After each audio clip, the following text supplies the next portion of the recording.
Welcome to Channel AMEC, your insight to the Australian visa system.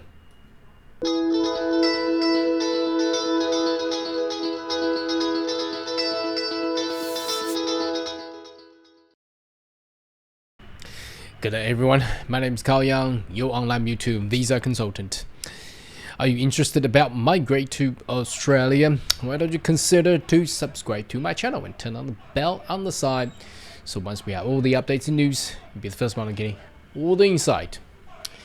Now we are in November, going towards the end of 2022. Wow, what a 2 or 3 years that we have been going through all together as humankind.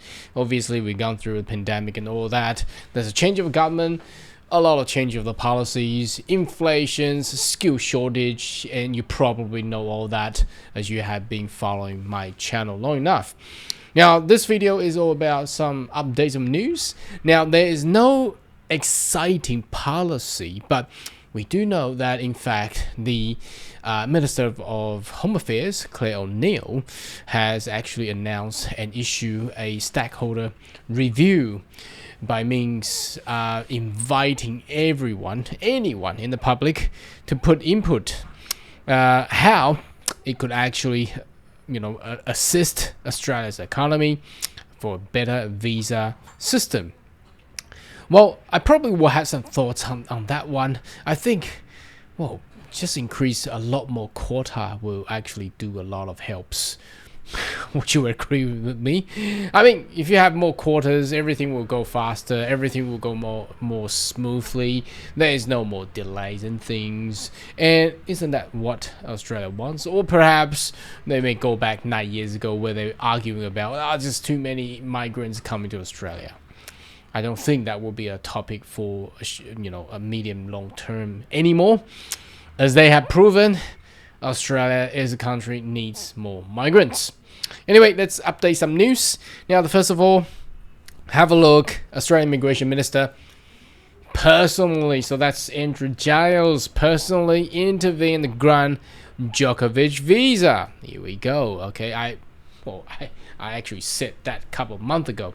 I predicted since the Labour government had won the elections, obviously they wanted to overhaul a lot of issues that the former government had actually done. So what happened back then, you probably can do a little bit of research if you're just a new viewer coming into this channel.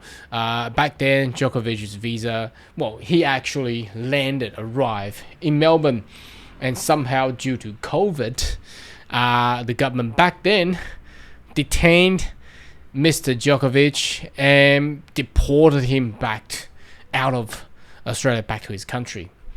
So that was a huge news. I mean, I don't know. But they first accept his visa and then cancel his visa subsequently. But anyway, I don't think that was the right thing to do. But there was both sides of arguments. But if we see things in long term, we actually see a more clear picture of what should be done in the right way. I think what I'm pretty welcome with this decision that the Minister of Immigration personally intervene and grant Djokovic a visa. So we expect him to play in Australia Open, and that is very good. That is actually very good. Okay, now next.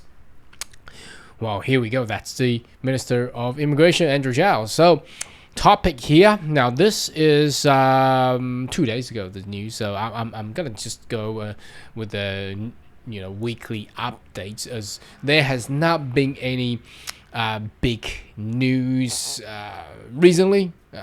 Maybe they're just waiting for Christmas, perhaps. But again, it's still in November. You see, we still got a very good month to go. Hopefully, there will be a lot more exciting stuff to come in. And make sure you subscribe to my channel. Okay, now, Minister's visa backlog prediction as number outstanding application fall. That's great. So finally, they're putting something in force. Now, I've expected this as well. If you have followed my channel long enough, a couple of months ago when they start, in September, so 2 months ago, when they have done the job and skill summit, they increase the annual quota intake to 195,000. I said that back then. Well, it will need to take some time, 2 or 3 months by the end of the year or early 2023. So here we go. We're about the time we're at the end of the year, and they have cleared a massive backlog gradually coming down from. This is what the Minister of Immigration has said. So key point here, Immigration Minister says more than 3 million. Wow, we're gonna see what he's in the media that he has actually said there. He said the government also trying to simplify the system using prioritize application. Yes, but how about those one has been waiting for so long? Don't know, unless you've been privatized. It comes to the government prepared review of the Australian migration system. Now that's exactly what I said at the beginning of this video, that the Minister of Home Affairs Claire O'Neill has initiated a public input in order to seek a better way for Australian migration system. So, well, my input will be, 195,000 is simply not enough. Probably going up to 250. Perhaps we look how Canadians are doing it. They put in a lot more, and they're not free. They got bigger economy. Now Australia, can they afford to do that? Well, I think so. Why not?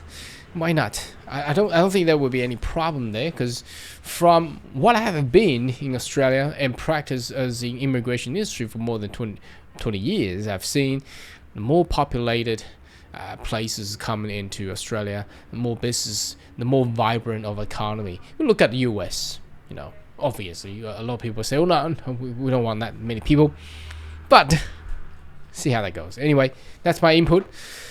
So almost 1 million applications are now down to 755,000. That's still a lot of backlog, but again, they have put a lot of good efforts on it. So I suspect that by December or January this will go down further and everything will go smoother.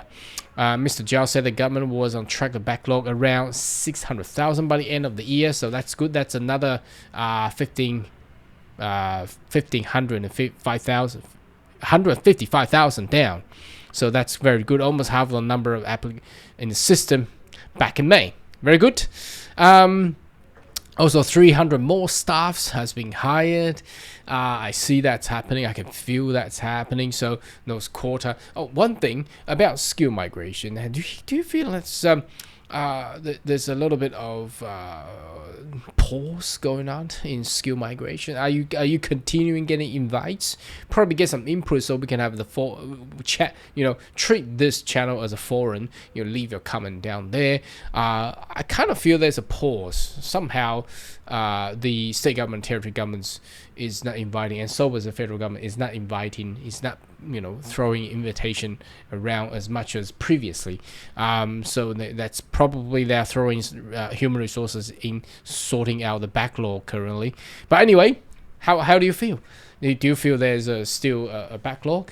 Well, definitely there is. But anyway, that's a problem. I think if they can throw more quota in per annum, it will solve a lot of problem. The complexity of previous privatized systems is adding up 45 minutes per application for skill visa. Well, all right. If we prioritize everyone, we prioritize no one. Well, that's pretty true. But anyway, you have seen the prioritized lists. Obviously, all the skill visas, that including the business innovation and also GTI, that's all in there. So I think that's prioritized everyone, but who knows? Okay, during the speech, Mr. Zhao said that the medium time for processing visa have blown out for the month of in 2015 and 16, growing by 1 month each year until 2018 and 19. Median processing time was 7 months. Yeah, that's ridiculous for sure. And I've seen some tourist visitor visa waiting for almost 6 months. I mean, come on, it's just a traveler. Why do you need to wait for 6 months, right? Okay, continue on. There's not much more. It's all about the conference for public servant Martin Parkinson, who is one of the 3 experts tasked with conducting a comprehensive review. Obviously, I'm not going to go into those details because I'd like to see how the review and the result or the proposed policy will be that's more fruitful, and that's something that the viewers and my fan will actually want to hear about. Federal budget contains 36.1 million of visa processing dollars for visa processing to increase staff capacity by 500. That is very good. Now, next news. So again, similar stuff. Visa backlog slash as labor consists of fast track the global executive. Now, well, I don't know about that. Now, why don't they change the 482 visa? Obviously, the global executive for intra companies transfers. Well, they don't need to go through labor market testing because it's an international global company, and they fast track that. I mean, that's already fast tracked enough because they don't have to go through labor test marketing. So why do they fast track that? I mean, that should be fast tracked enough. But that's what that's what's in the media. In March 2022 alone, 432 visa applications were submitted and only 341,000 were assessed. Okay, so still talking about the backlog and fast-tracking global executive. So let's have a read of this. Home Affairs Minister Claire O'Neill said that last week every idea was on the table. Labour sweeping migration review. Mr. Zhao said that proposal simplify intra-company transfers. So if you're working in a global, type of large corporations, if you transfer from one country into Australia, that can be simplified. But look, 70-80% of the business out there in Australia are small, medium-sized businesses. What about them, right? They're the ones struggling now. I'm chatting to a lot of my clients and small, medium-sized businesses. They still cannot find skilled workers. Why don't they fast-track that? Because if they fast-track that, they can actually help a lot of business and the economy. Now, fast-tracking intra-company transfer, I mean, yeah, that's fine. But what about the small, medium-sized business? I think that's going to be more fruitful rather than this one, because I know that for global corporation, the large corporations coming from internationally, they don't need to do labor market testings, and that's the part consumed most of the time, isn't it? But anyway, that's for the news there. Now, last but not least, the actual media post by the Honourable Andrew Giles, MP, who is the Minister of Immigration, Citizenship and Multicultural Affairs, on the 16th of November 2022, he said that the 3 million visa processed and back down to 750,000. So that's exactly what we have just seen on the news. Speaking to CEDA inaugural migration conference, Minister of Immigration, Citizenship and Multicultural Affairs Andrew Giles has today announced that over 3 million visas have been finalized. Now imagine 3 million visas. How many people actually come to Australia since? It's a good sign. It's definitely a good sign. So the backlog once had almost 1 million visa, is now 755, and they were aiming to get it down by end of the year by to 600,000. So early next year, I believe the first quarter, should I say, will be down then 500,000. So that's a good sign. And all this information is probably will have just gone through in the news article that we have just gone through. So what do we do now? A lot of people still leave comments in regards to the delay processing and things. I've got invited, I lodged it, how long do I need to wait? I've done a medical, how long do I need to wait? Well, look, I really don't know. I hope it can be very quick, but just be patient. The government of Australia is fixing the system and finding out about the public information that maybe you want to throw in some idea to improve Australia's visa system. Anyway, should you have more question or query, more than welcome to leave comment right down below. Now, see you next video. Goodbye.